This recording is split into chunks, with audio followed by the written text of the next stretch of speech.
It is my name, Jennifer. Today, I am 42 years old. There is a husband in my life. Mr. Chris is his name. 40 years old is his age. Back in the day, we tied the knot. What we have is a daughter. It is Emma that she is. My life has never been like this before, and she is only 15 years old. Michael and I had first met at a family gathering many years ago. He was an upbeat, jovial, and full of life individual. I was easily able to laugh at his antics. He reminded her, "Jennifer, I will always look out for you." He was someone I put my complete faith in. As soon as we got married, life became uncomplicated but wonderful. A teeny tiny residence was ours. It was a home, despite the fact that the kitchen was small and the furniture was old. The two of us would spend hours conversing while we cooked together. We made our way through the park on the weekends and shared our hopes and aspirations for the future. On occasion, he would purchase flowers for me for no apparent reason at all, and the fact that he did so demonstrated his appreciation for me. My presumption was that happiness would remain in that place forever. However, things began to modify themselves gradually. There was a slight shift at the beginning. Michael started indulging in more rest. What he was doing around the house came to an end. I took him at his word that he was exhausted, and he was. Because I wanted to show my support for him, I wasn't complaining. Months turned into years, and days turned into months. I lived a life that was a never-ending cycle of exertion. I always got up before the sun rose in the morning. At the same time that I was doing laundry and cleaning the house, I also prepared breakfast. I took great care in preparing Emma's lunch and assisted her in removing her pajamas for the day. He, Michael, slept for a longer period of time. "You're better at this than I am," he would say with a sluggish smile whenever I begged him for assistance. My initial response was a grin. After that, I started to feel sleepy. I then experienced a feeling of being invisible. An extremely challenging morning occurred. It was impossible to find a clean dish in the kitchen. The laundry basket was almost completely full. As a result of her inability to locate her homework, Emma was crying. Not only was I in a hurry, but I was also trying to solve everything at the same time. Instead of paying attention to the world around him, Michael sat on the couch and scrolled through his phone. The words, "Michael, would you please help me out?" were whispered in a low voice. He did not even bat an eye at me. "Why do you make such a lot of noise?" he interrogated. It hurt more than I had anticipated it would sting.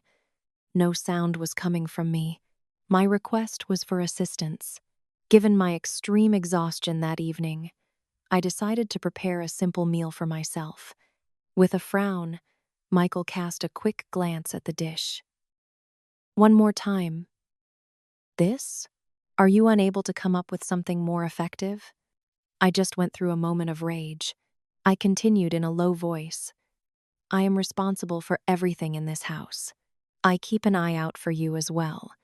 The only thing you do is complain. You don't work." His expression became increasingly agitated. It was a loud slam from him. "Do not speak to me in such a manner. My title is Man of the House." After that night, I experienced a change in behavior for all time.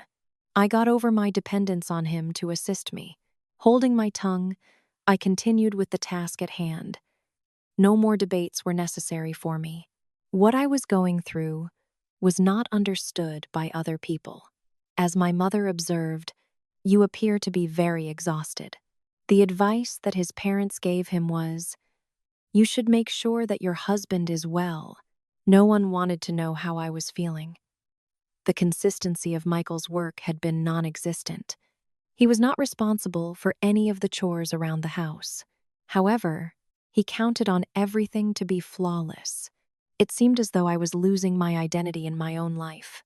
On a particular day, he made a statement, and I incorporated it into my heart.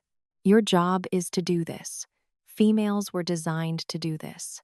My decision to make a change came about at that point in time. When I woke up the following morning, I prepared a meal for Emma and myself. I will no longer clean his belongings. Neither of his garments were washed by me. After he left, I did not clean up after him. For 3 days, there was complete silence. It wasn't until the 4th day that Michael finally responded. The words "I can't live like this" came out of his mouth with fervor. "This is the life that I have lived for years," I said in a peaceful tone as I cast a glance in his direction. He did not have a response. Once that was done, he made an effort to improve. A job was offered to him. There were times when he offered some assistance in the kitchen. A greater amount of time was spent with Emma.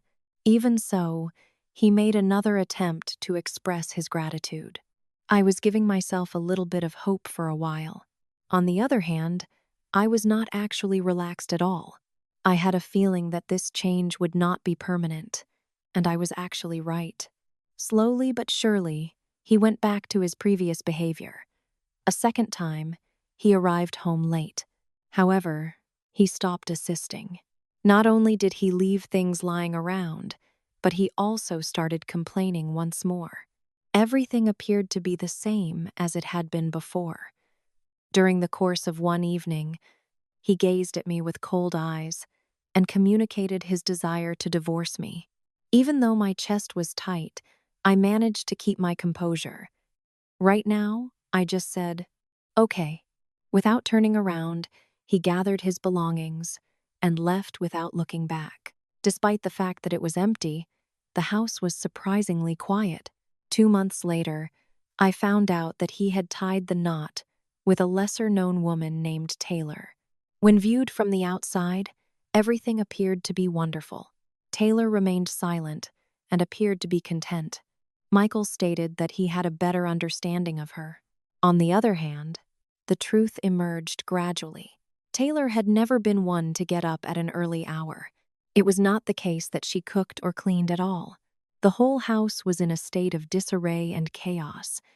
Michael awoke one morning to find his kitchen in a state of disarray, with dirty plates and no food in sight. Taylor was resting at the time. As soon as she opened her eyes, she asked, "Are you able to clean this? In that regard, you are superior." Michael stood there unable to give a single word. Those were the exact same words that he had previously shared with me. Weeks turned into days after weeks. Taylor continued to go about things in the same manner. While she was complaining, she avoided taking responsibility, and she anticipated that Michael would handle everything. At this point, Michael was the one who was responsible for cooking, cleaning, and running the house.